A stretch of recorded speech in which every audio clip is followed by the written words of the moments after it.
Assalamualaikum warahmatullahi wabarakatuh. Selamat datang di channel Bu Emilia 87.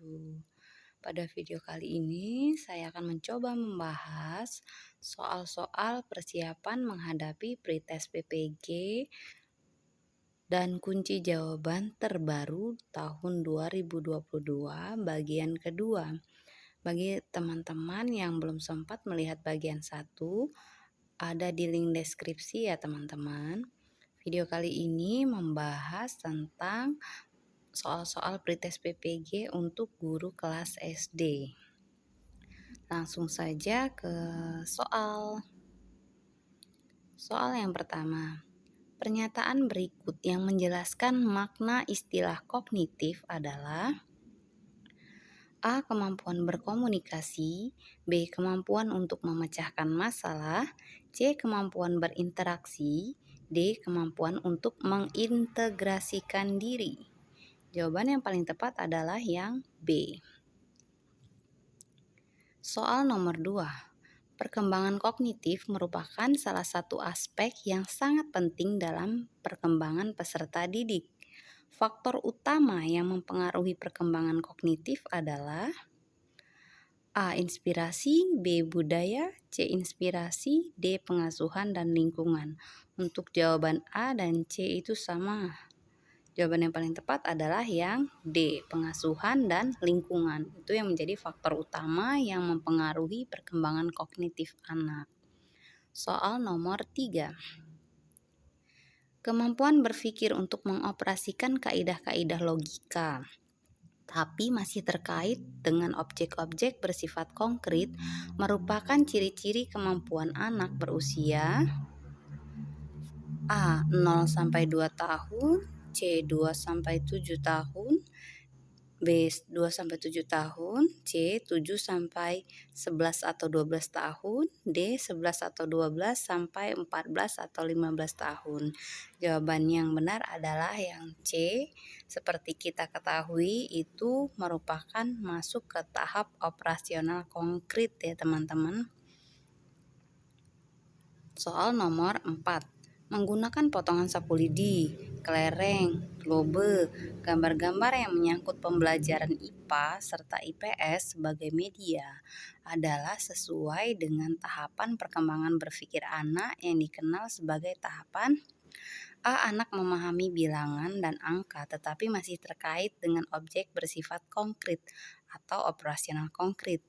B. Pengamatan dan penginderaan yang intensif terhadap lingkungannya atau sensomotor. C. Dominasi pengamatan bersifat egosentris. D. Kemampuan mengoperasikan kaidah logika yang tidak terikat lagi dengan objek yang bersifat konkret atau operasional formal. Jawaban yang paling tepat adalah yang A. Ini anak-anak usia SD ya, 7-12 tahun. Jadi dia harus menggunakan media yang bersifat real. Nomor 5. Kemampuan peserta didik untuk membina hubungan dan kemampuan memotivasi diri termasuk kecerdasan A. Kognitif, B. Sosial, C. Emosional, D. Moral. Jelas di sini jawaban adalah emosional yang C. Nomor 6.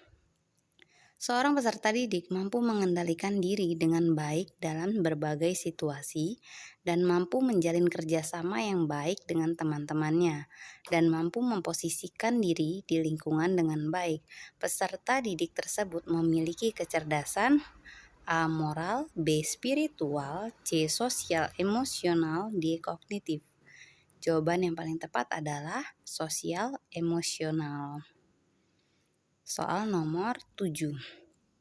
Seorang peserta didik selalu ingin mendominasi dalam suatu kelompok belajar. Dia tidak memberi kesempatan anggota lain untuk mengemukakan pendapat. Jika teman lain yang memimpin dan mengendalikan jalannya diskusi, dirinya memisahkan diri dan cenderung belajar sendiri. Peserta didik tersebut mengalami permasalahan dalam perkembangan A. Sosial emosional, B. Kognitif, C. Moral, D. Spiritual. Kira-kira apa teman-teman? Jawabannya? Ya, yang A. Sosial emosional. Soal nomor 8. Peserta didik telah memiliki moralitas yang benar-benar diinternalisasikan dan tidak didasarkan pada standar-standar orang lain. Dia mengenal tindakan moral alternatif, menjajaki pilihan-pilihan, dan kemudian memutuskan berdasarkan suatu kode moral pribadi. Hal ini merupakan contoh perilaku moral spiritual pada tahapan A. Penalaran pasca konvensional, B. Penalaran konvensional, C. Penalaran pra-konvensional, D. Penalaran interkonvensional. Jawaban yang paling tepat adalah A. Penalaran pasca konvensional. Soal nomor 9. Individu memandang apa yang diharapkan oleh keluarga, kelompok, masyarakat, dan bangsa, serta setia mendukung aturan sosial, bukan hanya ketenangan tetapi disadari sebagai suatu yang berharga. Pernyataan tersebut merupakan tahapan perkembangan moral A. Prakonvensional, B. Konvensional, C. Pasca konvensional, D. Interkonvensional. Jawaban yang paling tepat adalah C. Pasca konvensional. Soal nomor 10. Memaksimalkan kegiatan ekstrakurikuler, melakukan rekreasi dengan guru, dan melakukan kegiatan informasi lainnya memiliki fungsi untuk mengatasi kesulitan belajar dalam hal A. Mengemukakan gagasan, B. Mengaktualisasikan diri, C. Penciptaan hubungan yang baik, D. Memformulasikan tindakan. Jawaban yang paling tepat adalah yang C. Penciptaan hubungan yang baik. Nomor 11. Tindakan yang paling tepat dilakukan pada saat siswa mengalami kesulitan memahami pelajaran yang sedang diajarkan adalah A. Mengulang kembali bahan yang diajarkan, B. Memberikan tugas agar siswa mempelajari bahan yang belum dipahami, C. Memberikan buku sumber untuk dipelajari siswa, D. Membantu setiap siswa yang mengalami kesulitan belajar. Ya, jelas ya, jawaban yang tepat adalah yang D. Nomor 12. Seorang peserta didik mampu mendengarkan informasi yang disampaikan oleh guru, tetapi pada saat ditanya tidak mengerti apa yang ia dengar. Peserta didik tersebut mengalami kesulitan atau gangguan belajar dalam hal A. Kesulitan akademis, B. Gangguan simbolik, C. Gangguan non-simbolik, D. Gangguan sosial. Jawaban yang paling tepat adalah B. Gangguan simbolik. Nomor 13. Perbedaan antara konseling dan wawancara terletak pada maksud dan tujuannya. Tujuan konseling adalah A. Membantu siswa agar dapat memecahkan masalah pribadinya, B. Membantu siswa agar dapat melakukan penyesuaian diri dengan lingkungannya, C. Membantu siswa agar dapat mengatasi kesulitan belajar, D. Membantu siswa agar memperoleh informasi tertentu. Jawaban yang paling tepat adalah yang C. Membantu siswa agar dapat mengatasi kesulitan belajar. Soal nomor 14. Cara yang paling cepat dan akurat yang digunakan untuk mengidentifikasi kesulitan belajar peserta didik yang bersumber dari faktor sosial adalah A. Sosiometri, B. Angket, C. Wawancara, D. Brainstorming. Jawaban yang paling tepat adalah A. Sosiometri. Nomor 15. Apabila Anda sebagai guru menemukan peserta didik mengalami kesulitan memahami materi pelajaran yang diberikan, tindakan apa yang akan Anda lakukan? A. Memindahkan tempat duduk peserta didik ke meja yang paling depan, B. Mengulangi penjelasan bahan ajar kepada seluruh peserta didik, C. Memberikan bantuan belajar kepada peserta didik yang bersangkutan, D. Menugaskan seluruh peserta didik membaca buku sumber. Jawaban yang paling tepat adalah yang C. Memberikan bantuan belajar kepada peserta didik yang bersangkutan. Soal nomor 16. Peserta didik banyak meluangkan waktu untuk bermain dengan teman-temannya. Dia rela menghabiskan waktunya untuk teman daripada belajar. Ketika hasil tes dibagikan, peserta didik mendapat nilai yang kurang memuaskan. Berusaha menyadarkan siswa, hal tersebut merupakan penyadaran kesulitan belajar yang bersumber dari faktor A. Keluarga, B. Sosial, C. Kondisi fisik, D. Intelektual. Jawaban yang paling tepat adalah yang B. Sosial. Nomor 17. Teori ini memandang belajar sebagai hasil dari pembentukan hubungan antara rangsangan dari luar atau stimulus dan balasan dari siswa atau respons yang dapat diamati. Semakin sering hubungan atau bond antara rangsangan dan balasan terjadi, maka akan semakin kuatlah hubungan keduanya atau law of exercise. Teori belajar ini yang dimaksud adalah A. Behaviorisme, B. Humanisme, C. Sibernetik, D. Konstruktivisme. Jawaban yang paling tepat adalah yang A. Behaviorisme. Nomor 18.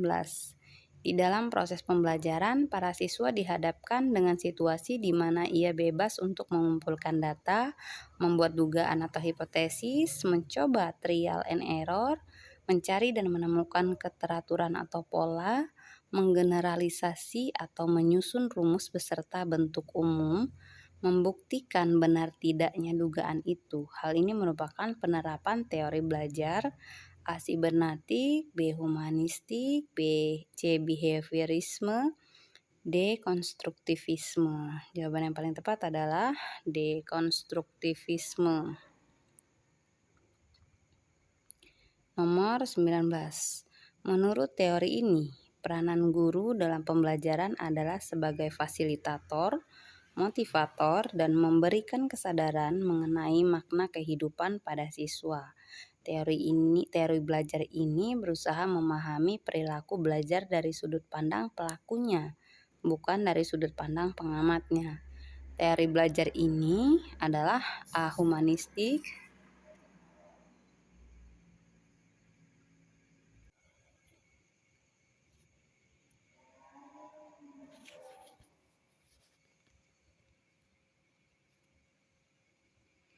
Menurut teori ini, peranan guru dalam pembelajaran adalah sebagai fasilitator, motivator, dan memberikan kesadaran mengenai makna kehidupan pada siswa. Teori belajar ini berusaha memahami perilaku belajar dari sudut pandang pelakunya, bukan dari sudut pandang pengamatnya. Teori belajar ini adalah A. Humanistik, B. Konstruktivisme, C. Kognitivisme, D. Nativisme. Jawaban yang paling tepat adalah A. Humanistik. Nomor 20.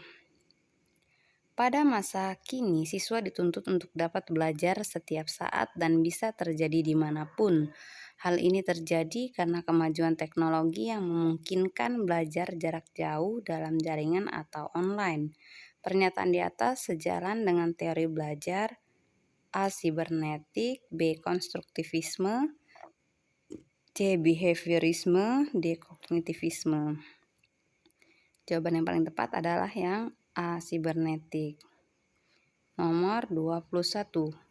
Pendapat yang menyatakan bahwa pengetahuan atau pengalaman yang baru dapat terkait dengan pengetahuan lama yang sudah ada di dalam struktur kognitif seseorang adalah teori belajar A. Behaviorisme, C. Konstruktivisme, B. Konstruktivisme, C. Kognitivisme, D. Sibernetik. Jawaban yang paling tepat adalah C. Kognitivisme. Jadi pengetahuan atau pengalaman yang baru dapat terkait dengan pengetahuan yang lama ya, yang sudah ada di dalam struktur kognitif, itu kata kuncinya. Nomor 22.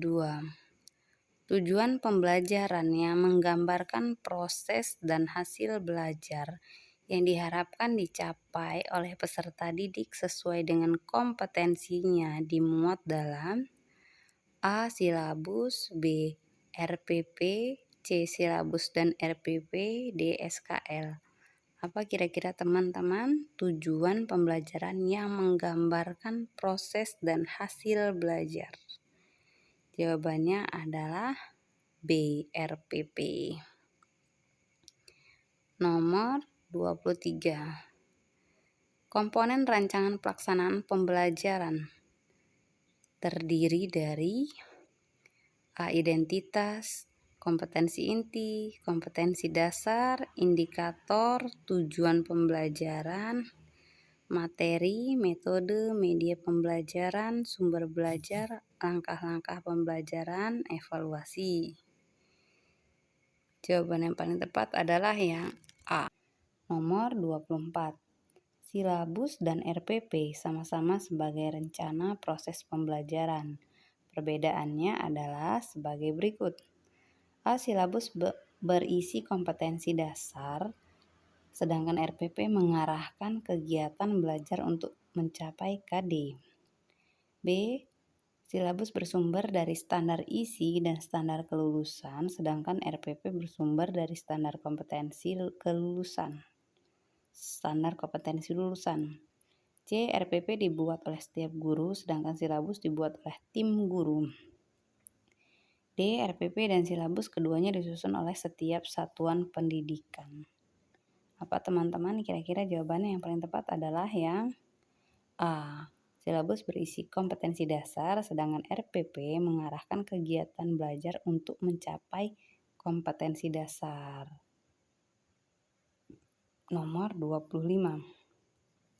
Salah satu prinsip dalam penyusunan RPP atau rencana pelaksanaan pembelajaran adalah A. Materi atau bahan ajar berbasis kompetensi. B. Pembelajaran dirancang dengan berpusat pada peserta didik. C. RPP bersumber dari silabus. D. Alokasi waktu sesuai dengan jadwal pada setiap satuan pendidikan. Jawaban yang paling tepat adalah yang B. Pembelajaran dirancang dengan berpusat pada peserta didik. Nomor 26.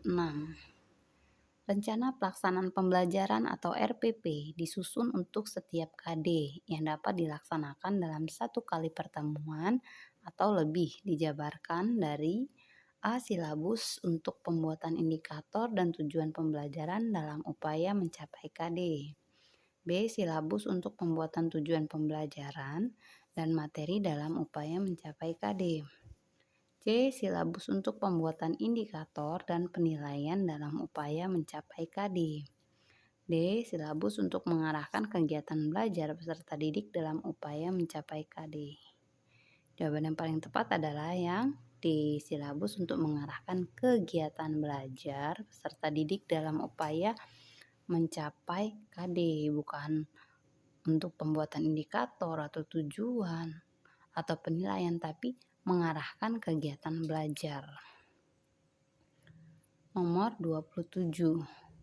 Perhatikan beberapa komponen dari RPP untuk mata pelajaran Bahasa Indonesia adalah sebagai berikut. Kompetensi dasar mengenal kegiatan bermusyawarah. Indikator menyebutkan 2 ciri kegiatan bermusyawarah. Tujuan pembelajaran, setelah pelaksanaan pemilihan ketua kelas, siswa dapat menyebutkan 2 ciri kegiatan musyawarah dengan benar. Berdasarkan komponen-komponen RPP tersebut, prinsip digunakan adalah A. Memberikan umpan balik dan tindak lanjut. B. Mendorong partisipasi aktif peserta didik. C. Memperhatikan perbedaan individu peserta didik. D. Keterkaitan dan keterpaduan. Jawaban yang paling tepat adalah yang D. Keterkaitan dan keterpaduan. Nomor 28.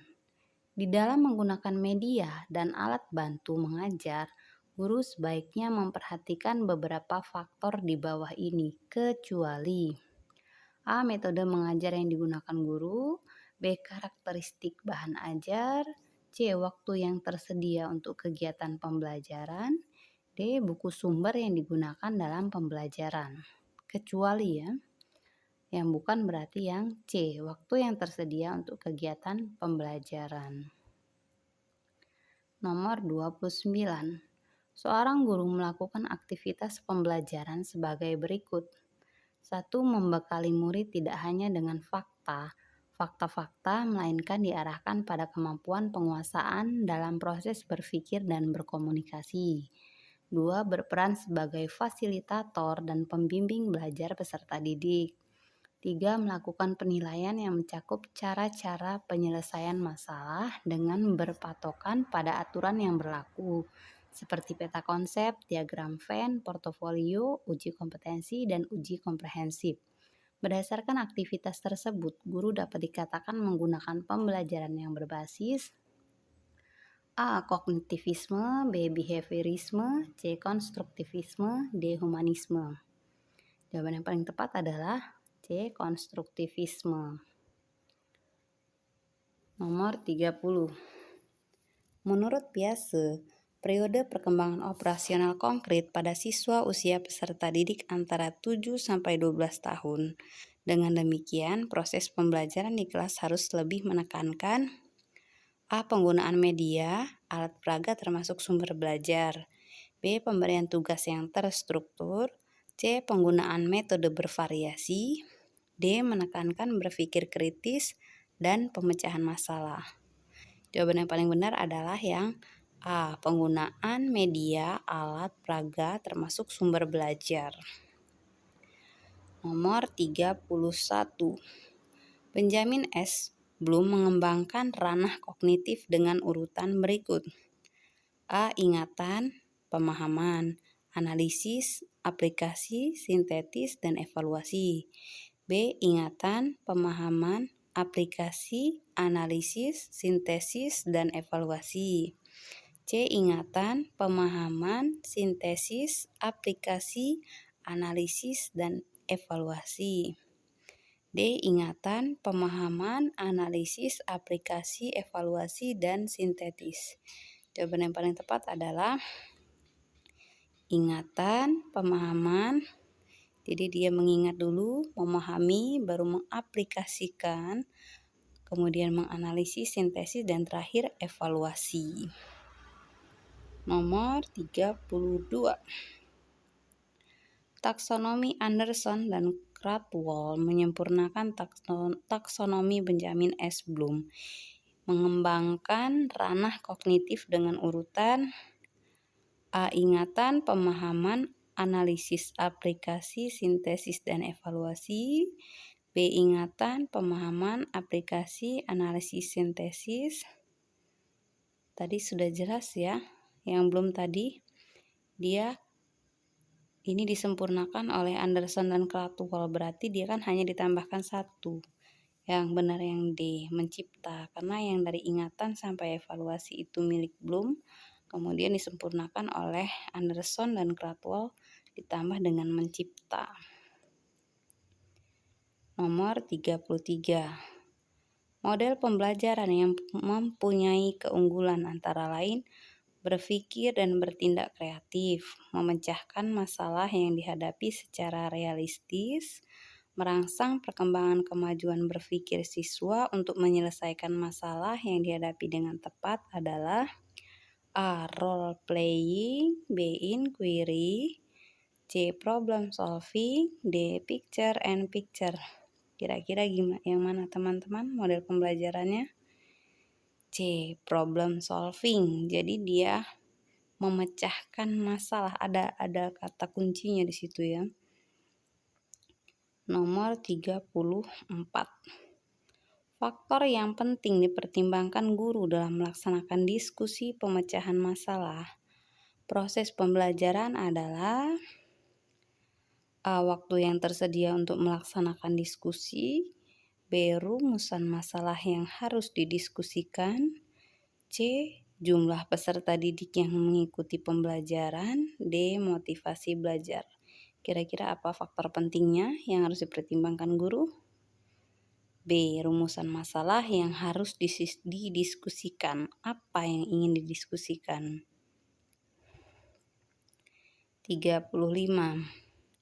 Kemampuan yang paling penting dimiliki guru tentang media dan alat bantu pembelajaran adalah A. Memilih bahan untuk membuat media atau alat bantu, B. Membuat media dan alat bantu sederhana. C. Menggunakan media dan alat bantu. D. Merawat media dan alat bantu. Kemampuan yang paling penting yang dimiliki guru. Jawaban yang paling tepat adalah yang B. Membuat media dan alat bantu sederhana. Nomor 36. Fungsi indikator dijadikan sebagai penanda dalam A. Pencapaian standar kompetensi. B. Pencapaian kompetensi dasar. C. Pencapaian tujuan pembelajaran. D. Pencapaian standar kelulusan. Jawaban yang paling tepat adalah D. Pencapaian standar kelulusan. Nomor 37.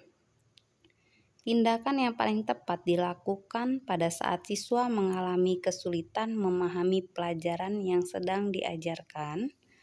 A. Adalah A. Mengulang kembali bahan yang diajarkan. B. Memberikan tugas-tugas agar siswa mempelajari bahan yang belum dipahami. C. Memberikan buku sumber untuk dipelajari siswa. D. Membantu setiap siswa yang mengalami kesulitan belajar. Jelas ya, seperti soal yang tadi. Jawaban yang paling tepat adalah yang D. Membantu setiap siswa yang mengalami kesulitan belajar. Jika Anda sebagai guru menemukan peserta didik mengalami kesulitan memahami materi pelajaran yang diberikan, tindakan yang akan Anda lakukan adalah A. Memindahkan tempat duduk peserta didik ke meja yang paling depan. B. Mengulang penjelasan bahan ajar kepada seluruh peserta didik. C. Memberikan bantuan belajar kepada peserta didik yang bersangkutan. D. Menugaskan seluruh peserta didik untuk membaca buku sumber. Jawaban yang paling tepat adalah yang C. Nomor 39. Tindakan yang paling tepat yang dilakukan guru jika seorang peserta didik tidak memberikan jawaban atas pertanyaan yang diajukan adalah A. Menunjuk peserta didik lain untuk menjawab pertanyaan tersebut. B. Memberikan kritik agar peserta didik berusaha menjawab meskipun salah. C. Menyederhanakan isi pertanyaan agar mudah dipahami peserta didik. D. Menjawab sendiri pertanyaan tersebut. Kira-kira apa teman-teman? Ini sering terjadi di kelas kita. Jawaban yang paling tepat adalah yang A. Menunjuk peserta didik lain untuk menjawab pertanyaan tersebut.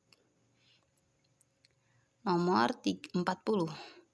Prinsip sistematis sebagai salah satu prinsip pengembangan silabus. Artinya A. Cakupan, kedalaman, tingkat kesukaran, dan urutan penyajian materi dalam silabus sesuai dengan tingkat perkembangan fisik, intelektual, sosial, emosional, dan spiritual peserta didik. B. Adanya hubungan yang konsisten atau ajak taat asas antara KD, indikator, materi pokok atau pembelajaran, pengalaman belajar, sumber belajar, dan sistem penilaian. C. Cakupan indikator, materi pokok atau pembelajaran, pengalaman belajar, sumber belajar, dan sistem penilaian cukup untuk menunjang pencapaian kompetensi dasar. D. Komponen-komponen silabus saling berhubungan secara fungsional dalam mencapai kompetensi dasar. Prinsip sistematis ya.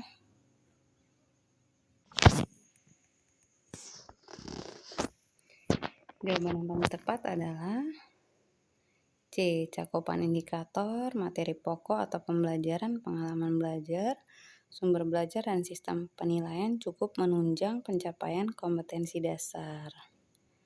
Soal nomor 41. Ciri-ciri kelas yang menggunakan pembelajaran CTL atau contextual learning adalah sebagai berikut kecuali A. Sharing dengan teman, B. Guru kreatif, C. Pengalaman nyata, D. Menggunakan satu sumber. Jelas ya, yang bukan berarti yang D. Nomor 42. Di dalam memilih dan mengembangkan materi pembelajaran, Ibu Murni Nugroho selalu menyeleksi materi pembelajaran yang telah teruji kebenarannya. tidak ketinggalan zaman dan memberikan kontribusi untuk pemahaman ke depan. Kriteria penyeleksian dan pemilihan materi pembelajaran tersebut memenuhi kriteria A. Sahih, B. Kebermanfaatan, C. Layak dipelajari, D. Menarik minat. Jawaban yang paling tepat adalah yang A. Sahih. Nomor 43. Ibu Rosa menyiapkan materi pelajaran dengan cara dimulai dari materi-materi yang dikenal siswa, kemudian menuju hal-hal baru dan dianggap lebih mendalam. Bentuk pengembangan materi yang disusun Ibu Rosa mengikuti pola A. Kausal, B. Spiral, C. Kronologis, D. Inquiry. Jadi dari yang pengetahuan mereka dulu yang diketahui baru ke hal yang lebih mendalam. Jawaban yang paling tepat adalah yang B. Spiral. Nomor 44. Memilih media pembelajaran hendaknya tidak boleh sembarangan, tetapi harus didasarkan pada kriteria tertentu. Misalnya, apakah untuk belajar individual, kelompok kecil, kelompok besar, atau massal. Pernyataan tersebut dalam pemilihan media termasuk ke dalam kriteria A. Tujuan, B. Sasaran didik, C. Ketersediaan, D. Konteks penggunaan. Jadi untuk apa itu? Jawaban yang paling tepat adalah D. Konteks penggunaan. 45. Pada saat mempersiapkan pembelajaran, seorang guru dapat menyusun strategi pembelajaran dan menentukan media yang akan digunakan dalam pembelajaran tersebut. Kemampuan dasar yang harus dimiliki seorang pendidik terkait dengan keterampilan memilih media pembelajaran adalah A. Pendidik harus mengetahui latar sosial budaya siswa dan sekolah. B. Pendidik harus memahami karakteristik dari media pembelajaran tersebut. C. Pendidik harus menyesuaikan diri dengan kemampuan sekolah. D. Pendidik menyesuaikan diri dengan materi pembelajaran. Jawaban yang paling tepat adalah yang B. Pendidik harus memahami karakteristik dari media pembelajaran tersebut. Nomor 46. Pada saat menyiapkan pembelajaran, seorang guru harus dapat menentukan jenis media yang tepat sesuai dengan materi. Dilihat dari kemampuan jangkauannya, media dapat dibedakan menjadi A. Media memiliki daya liput yang luas dan media yang memiliki daya liput terbatas. B. Media yang dapat didengar saja dan media yang dapat dilihat. C. Media tradisional dan media berbasis TIK. D. Media 2 dimensi dan media 3 dimensi. Jawaban yang paling tepat adalah media yang memiliki daya liput yang luas dan media yang memiliki daya liput yang terbatas. Ini ada kata kuncinya dilihat dari kemampuan jangkauannya, luas atau terbatas. Nomor 47. Di dalam ruang media tersebut berbagai macam media yang sudah berdebu dan agak usang. Sebagai seorang pendidik yang kreatif, sebaiknya Anda dapat memanfaatkan media dan memilih media mana yang akan digunakan. Anda memiliki beberapa pertimbangan dalam hal ini. Pertimbangan Anda dalam memilih media pembelajaran yang harus diperhatikan adalah A. Tujuan, sasaran didik, karakteristik media, waktu pengoperasian, biaya ketersediaan, konteks penggunaan, dan mutu teknis. B. Sasaran didik, karakteristik media, waktu mengoperasikan, tujuan, misi visi sekolah, dan konteks penggunaan. C. Tujuan, sasaran didik, karakteristik media, visi sekolah, dan konteks penggunaan. D. Kultur sekolah, tujuan, waktu pengoperasian, dan karakteristik media.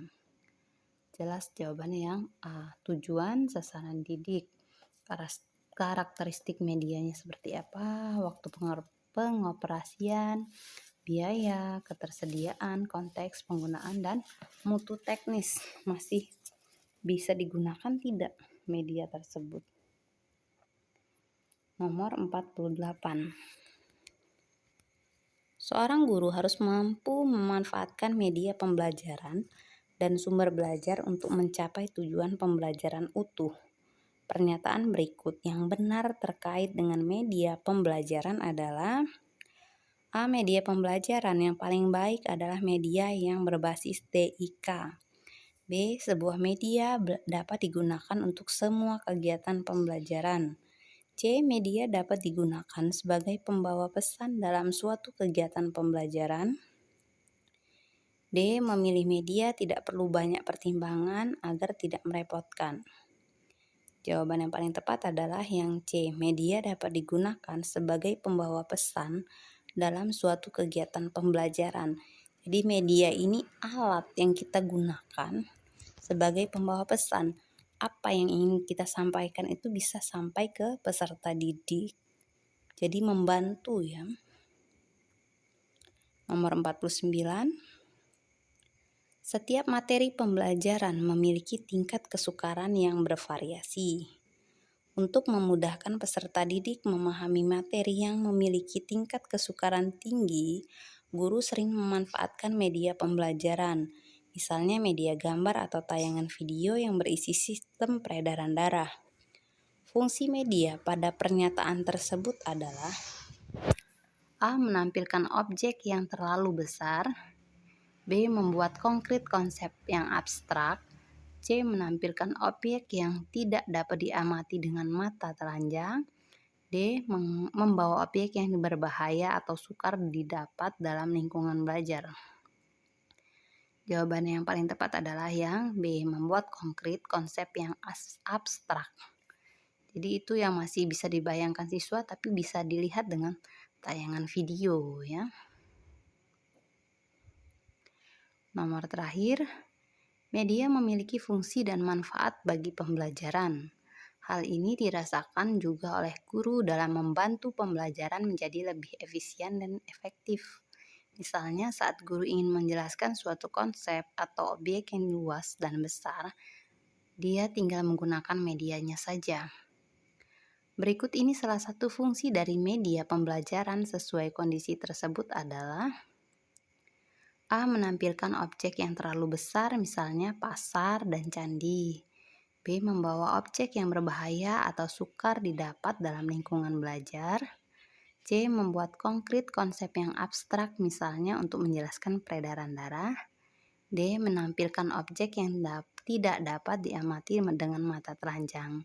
Jawaban yang paling tepat adalah A. Menampilkan objek yang terlalu besar, misalnya pasar dan candi. Fungsi media pembelajaran sesuai kondisi di atas ya. Sampai di sini dulu video kita kali ini. Semoga bermanfaat untuk teman-teman. Ini video bisa dipelajari sambil melaksanakan aktivitas yang lain, jadi bisa efektif ya. Pengalaman pribadi saya biasanya sambil belajar itu sambil mendengarkan video, tidak mesti harus kita tonton sambil langsung menonton saja, tidak, bisa di aktivitas lain, bisa sambil dengan kegiatan-kegiatan yang lain ya teman-teman. Nah, bagi teman-teman yang ingin mendapatkan file dari video ini, bisa kirim ke email yang ada di deskripsi agar membantu teman-teman untuk belajar lebih efektif lagi. Sampai jumpa di video selanjutnya. Jangan lupa subscribe yang belum subscribe. Terima kasih. Assalamualaikum warahmatullahi wabarakatuh.